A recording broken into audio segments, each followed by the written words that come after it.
제2차 세계대전 이후 처음으로 본토가 외국 군대의 공격을 받는 수모를 겪은 러시아. 불과 한 달 사이에 우크라이나로부터 역대 최대 규모의 드론 공습까지 받았지만 최근 공식 석상에 나타난 러시아 푸틴 대통령은 자신감이 넘치는 모습이었습니다. 그는 한 학교 공개 수업에 참석해 우크라이나의 러시아 본토 공격이 실패로 끝날 거라고 장담했습니다.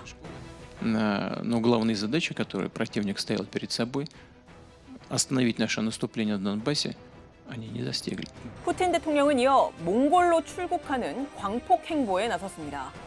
몽골은 국제형사재판소 ICC의 로마 규약 당사국으로서 원칙적으로 푸틴 체포 영장 집행에 협조를 해야 하지만 푸틴 대통령은 제재를 받기는커녕 몽골에서 극진한 환대 속에 의장대 사열을 받았습니다. 러시아가 우크라이나에 기습 공격을 당한 쿠로스크라는 지역은 과거 제2차 세계대전에서 나치 독일에 대해서 결정적으로 전세를 뒤집었던 러시아 군의 입장에선 거의 성지나 다름이 없는 곳입니다.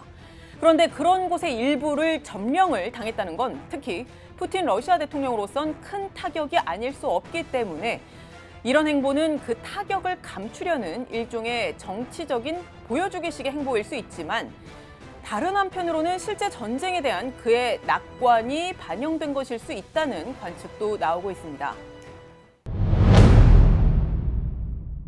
지난 2022년 2월 러시아의 침공으로 시작된 우크라이나 전쟁. 그간의 추이를 보면 러시아가 유리한 고지를 점했던 게 사실입니다. 지금 보시는 그래프는 러시아가 차지한 우크라이나의 영토 비율인데 2022년 11월 이후 비교적 최근까지도 우크라이나의 영토 18%를 차지했다는 걸 확인할 수 있습니다.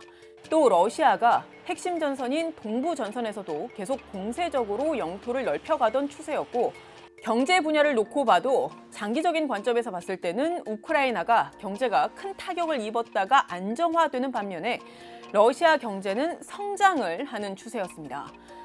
물론 러시아 당국이 최근 높은 인플레이션을 잡기 위해서 기준금리를 18%까지 올렸지만 물가는 쉽사리 잡힐 기미가 보이지 않고 있고 무엇보다 러시아의 경제 호조가 전시경제 체제 속에 국방지출 비중을 늘린 영향이 큰데 이건 사실 성장 잠재력을 높이는 차원에서도 전혀 도움이 되지 않기 때문에 한계점도 명확합니다만 그럼에도 불구하고 그저 숫자 자체만 놓고 봤을 때는 나름 선방을 해온 건 사실입니다.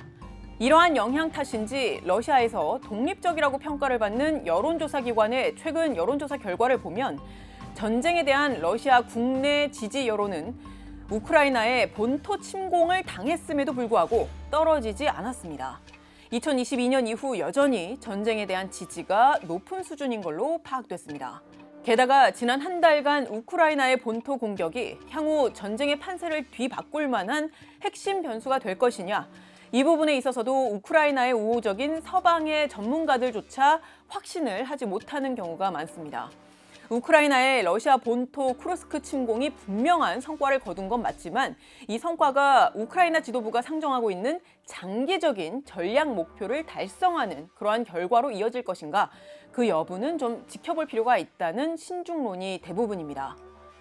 미국 연구기관의 러시아 전문가인 마이클 코프만과 롬 리는 공동 기고문에서 이번 우크라이나의 본토 공격이 우크라이나 동부 지역에서 상당한 군을 끌어들이지 못했고 우크라이나 지도자들이 이 전술적인 성공을 전략적 또는 정치적 이득으로 어떻게 바꿀 건지 불분명하다, 이렇게 말했습니다.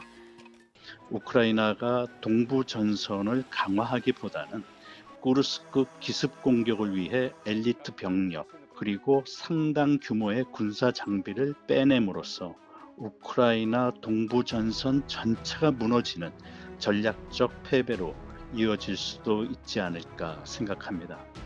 러시아 군으로서는 우크라이나 군 핵심 병참이 집중되어 있는 포크롭스키시 점령에 집중할 것으로 보고요. 이게 결정적으로 뒤집어질 계기는 마련할 수 없는 겁니다. 우크라이나의 국력과 군사력으로 참전하는 게 참전해서 들어오는 게 아닌 이상은요, 지금 일단 병력 자체가 없어요. 실제 우크라이나군 총사령관 시르스키는 현지 시각 1일 적군은 우리 병사들 덕분에 상당한 손실을 입었다면서도 적군이 공격해오는 주요 방면의 상황은 어렵다. 적은 무기와 병력 규모에서 우위에 있다고 인정했습니다. 우크라이나와 러시아 모두 결정적인 승기를 잡지 못한 상황에서 전선이 교착된 지, 그리고 소모전을 계속 벌여온 지 약 2년이 넘었습니다.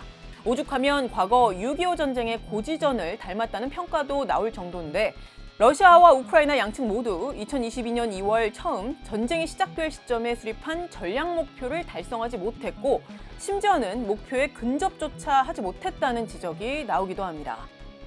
지금 어떻게 노력을 하더라도 우크라이나가 상실한 영토를 전부 확보하는 것은 불가능한 얘기라고 말씀드릴 수가 있고요. 뭐 러시아 입장으로도 마찬가지로 우크라이나를 완전히 제압해서 자신들이 원하는 방향으로 바꾸는 거 불가능한 얘기입니다. 우리 6.25 전에 고지전하면서 막 큰 전략적 의미를 확보할 수 없는 전쟁을 계속하는 것과 같은 그런 상황이 반복되고 있는 거죠.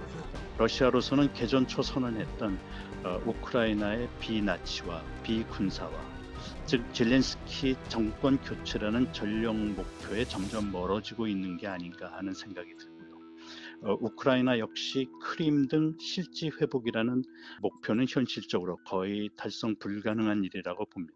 러시아와 우크라이나가 마치 이 소모전에서 누가 먼저 지칠 것이냐, 이걸 기다리는 것 같은 양상인데, 이런 상황 속에 핵심 변수가 될 수 있는 건 단연 미 대선과 또 서방이 보다 전격적인 지원을 우크라이나에 할 수 있는지 여부입니다.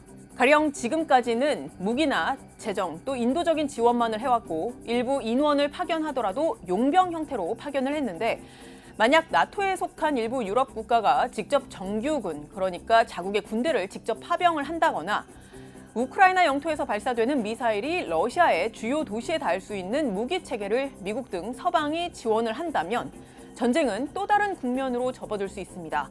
하지만 실제 현실화할 가능성에 대해선 전문가들마다 의견이 다릅니다. 확전을 우려하고 있는 미국으로서는 이를 허용하기 어려울 것으로 보고요.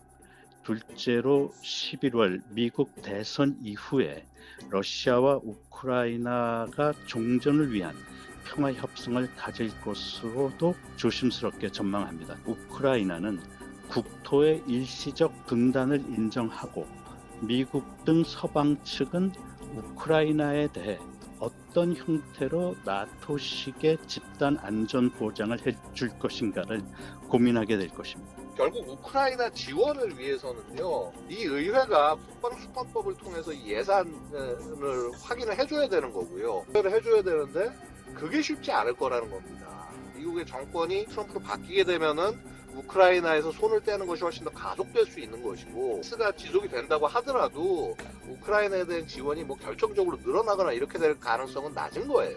러시아 당국이 최근 핵 교리 수정 가능성까지 거론하면서 사실상 핵 선제 타격 가능성을 시사한 건 이러한 서방의 지원 가능성을 사전에 차단하기 위한 엄포의 성격이 강한데, 우크라이나가 러시아 본토를 직접 칠 거라고는 많은 전문가들도 예측하지 못했던 것처럼 이 부분도 아직은 섣불리 예단하기는 어려워 보입니다. 여러 불투명한 전망들 속에 확실한 건 전쟁이 길어지는 게 우크라이나와 러시아 양국 국민이 고통받는 건 물론이고, 우리를 포함한 국제사회에도 경제를 포함한 여러 분야에서 불안정성을 높이는 부정적 영향만 초래할 뿐이라는 점입니다. 특히 푸틴 대통령이 승기를 굳힌다면 이는 세계 곳곳의 반민주 또는 권위주의 국가들에게 쇠퇴한 민주주의를 공격할 수 있다는 신호를 주게 될 수 있고, 이는 우리를 포함한 국제사회에도 안보 위협으로 이어질 수 있다는 점에서 앞으로도 주의 깊게 상황을 지켜볼 필요가 있어 보입니다. 지금까지 뒷백이었습니다.